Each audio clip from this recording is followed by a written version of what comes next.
I am 86 years old, and the hardest lesson I learned did not come from failure, it came from realization.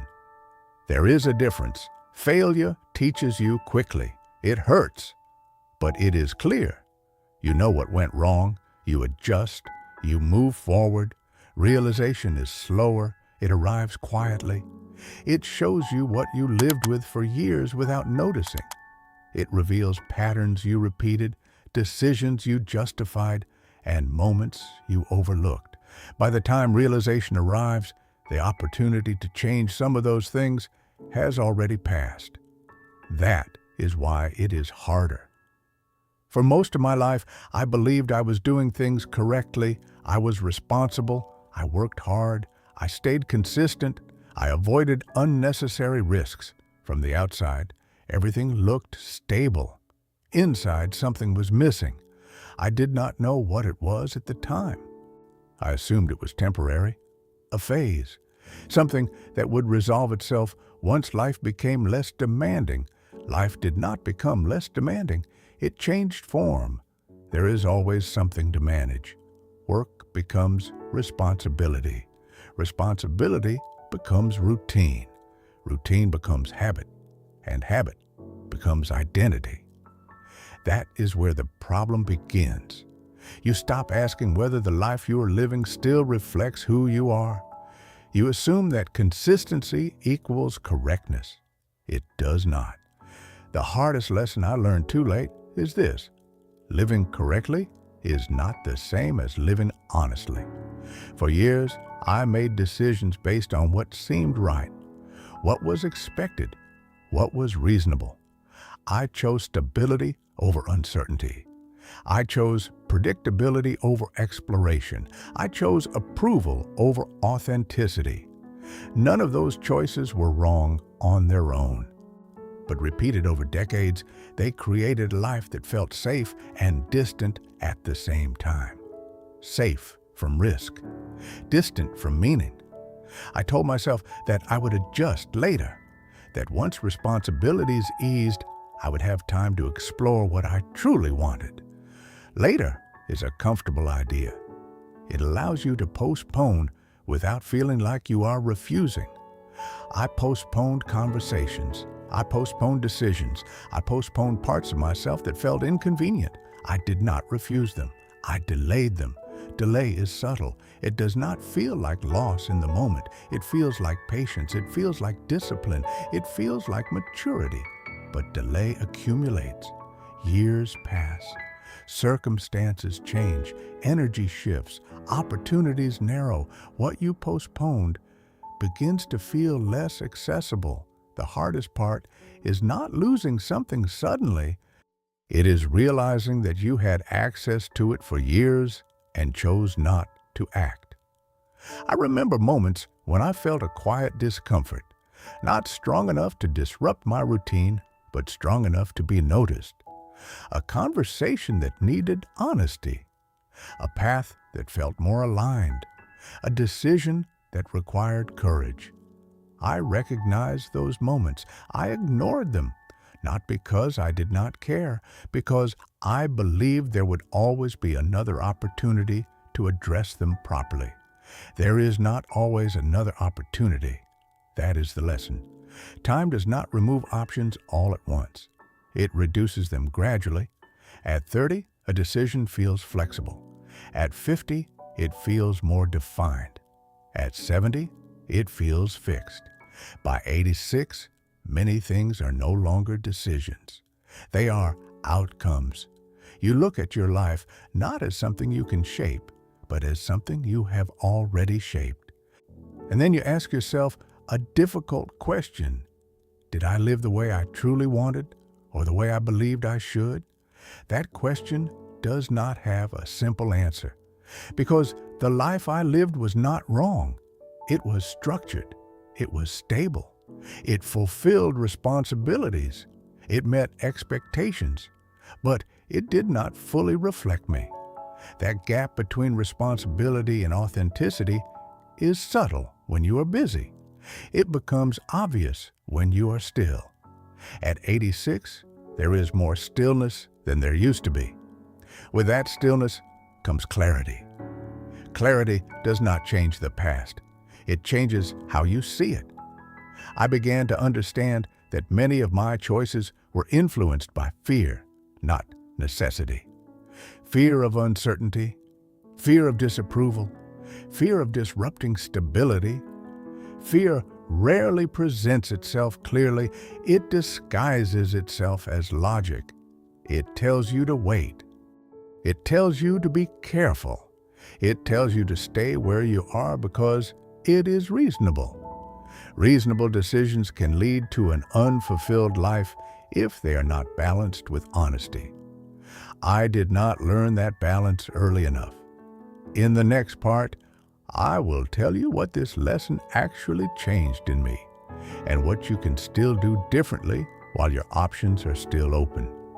When the realization finally settled, it did not arrive as regret alone. It arrived as clarity. And clarity changes how you see everything. I began to understand that the life I lived was not shaped by a single wrong decision. It was shaped by many small decisions made in the same direction.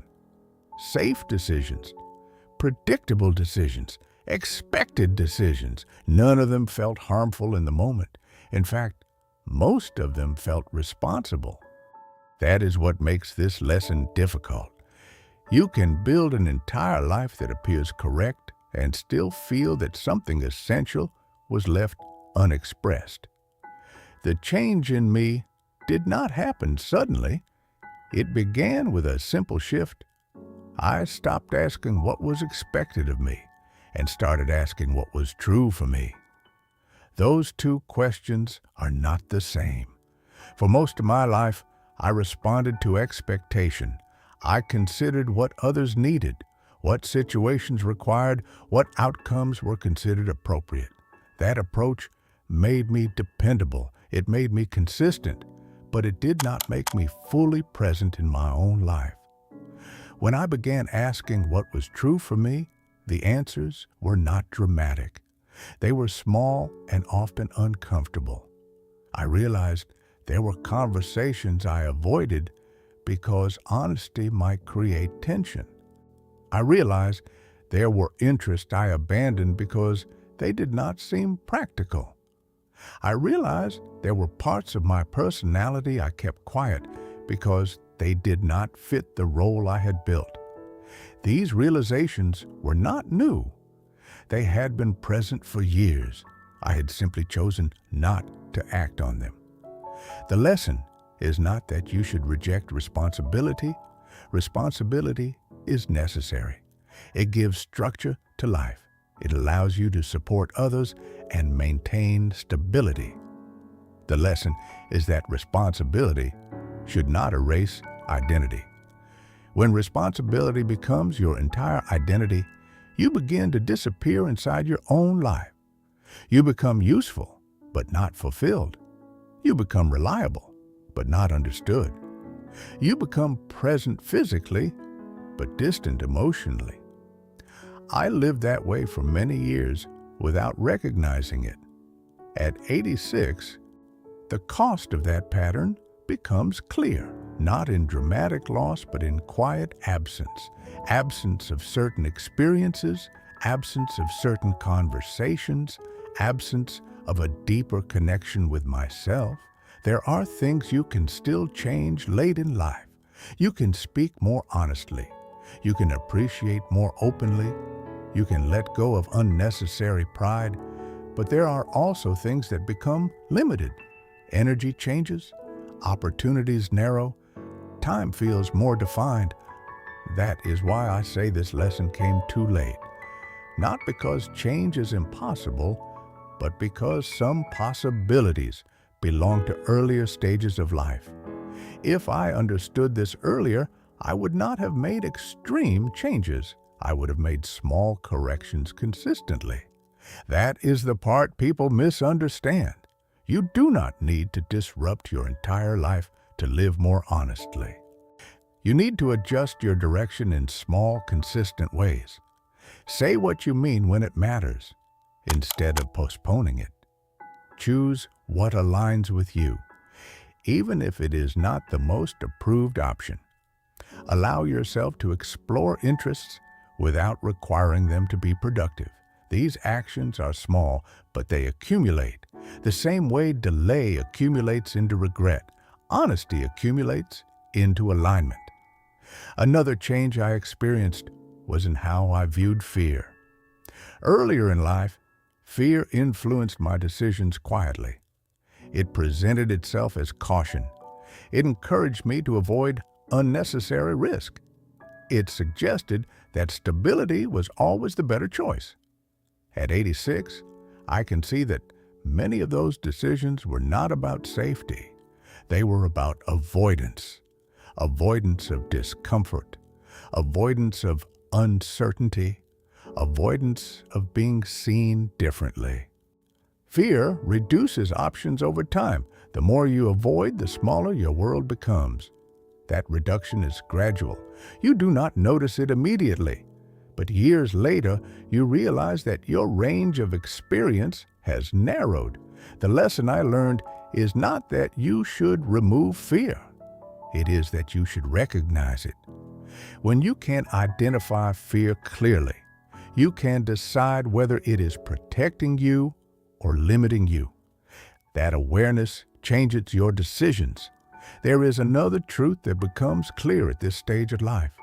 You do not regret the things you tried and failed at as much as you regret the things you never attempted. Failure has a defined shape. It ends. It teaches. It becomes part of your story. Unattempted possibilities remain open in your mind. They do not close. They stay with you as questions. What if I had chosen differently?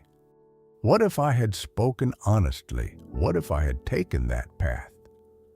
Those questions do not have answers. That is what makes them heavy. If you are listening to this and you still have time to choose differently, understand this clearly. You do not need perfect clarity to act. You do not need certainty to begin. You do not need approval to align with yourself.